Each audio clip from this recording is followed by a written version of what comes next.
HarperCollins presents Don't Believe a Word by Susan Lewis. Read by Kristin Atherton, Mark Meadows, Oliver Hembrough, Lucy Price-Lewis, and Catrin Walker-Booth. Prologue. Tell me I'm seeing things. Mia, who'd spoken, didn't look round as her sister, Lottie, came quietly into the room behind her. Her eyes remained fixed on the mystery of what she was studying through the picture window of their hilltop home. Rented for the summer season. Amused, perhaps a little irritated, by the way Mia was peering around a curtain as if afraid of being seen. It would have to be by a bird, or a paraglider, or someone hanging upside down from the roof to get eyes on her here. Lottie took centre stage to investigate the focus of interest. "Where are you looking?" she asked, searching the sunlit slopes of lush green fields that rolled from their outside terrace down to the scrubby beach below. "You'll see," Mia said softly. Lottie already had, and as her heart slowed with surprise, she blinked uncomprehendingly at the sight of a small child in a blue anorak and yellow welly boots sitting all alone on the gritty sand. Her back was turned, so they couldn't see her face. She was too far away for it to be more than a blur anyway, and her white blonde curls were being tossed about in the breeze. Her tiny hands looked to be clutching her knees. What on earth was she doing there all alone? That was how it appeared. And what could she be staring at? There was nothing to see apart from the churning might of the Severn estuary and mountainous terrain of South Wales on the horizon. Had someone gone into the water and not come out again? There seemed no panic in the child, so presumably not that. "How did she get there?" Mia asked, almost peevishly, as if someone might be playing a trick that she couldn't quite get a handle on. Lottie looked up and down the coast as far as she could see. There was no one else in sight, no parent or fishing boat, no sign at all of how the child might have got to the bottom of their hill and onto that god-forsaken stretch of stony shoreline.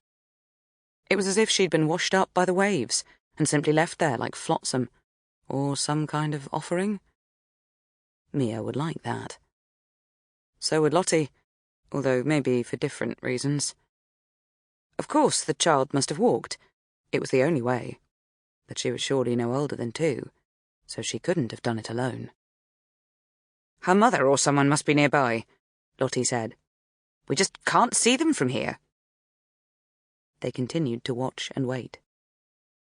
Eventually the little girl stood up. She really was tiny. She turned towards the long grass that swept up the far side of the field towards a small spur of a track that wound on up to the southwest coast path. There was a stile, not visible from the sisters' window, where the occasional hiker or rockpool explorer could gain access to this remote, rather dismal bay. Lottie expected the child to wave, and maybe start running to someone coming her way, a parent, who would appear from the wings any second to scoop her up and carry her away. No one came. And after a few stumbling steps, the child sat down again, her back still turned. This time her tiny hands seemed to be covering her face. Mia's deep brown eyes moved to meet Lottie's.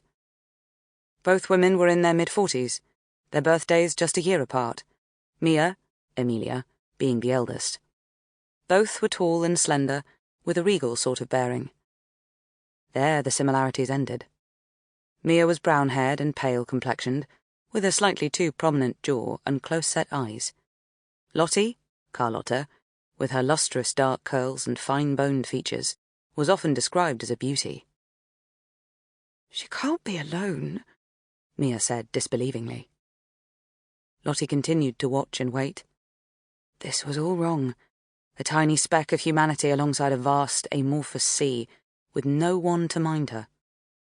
It was making her heart thud with unease and stir with a sense of protectiveness, something she instinctively felt towards children, in spite of having none of her own. "It's starting to rain," Mia said, noticing a gauzy mist drifting like a veil across the landscape. There was a small crease between her brows as she created all manner of scenarios to fit the tableau of small child seemingly abandoned on a beach. Lottie didn't answer, simply dug her feet into a pair of old hiking boots and tied the laces. Mia said cautiously, "Edwin won't like it." Lottie regarded her sister in scornful dismay. Sample complete. Ready to continue?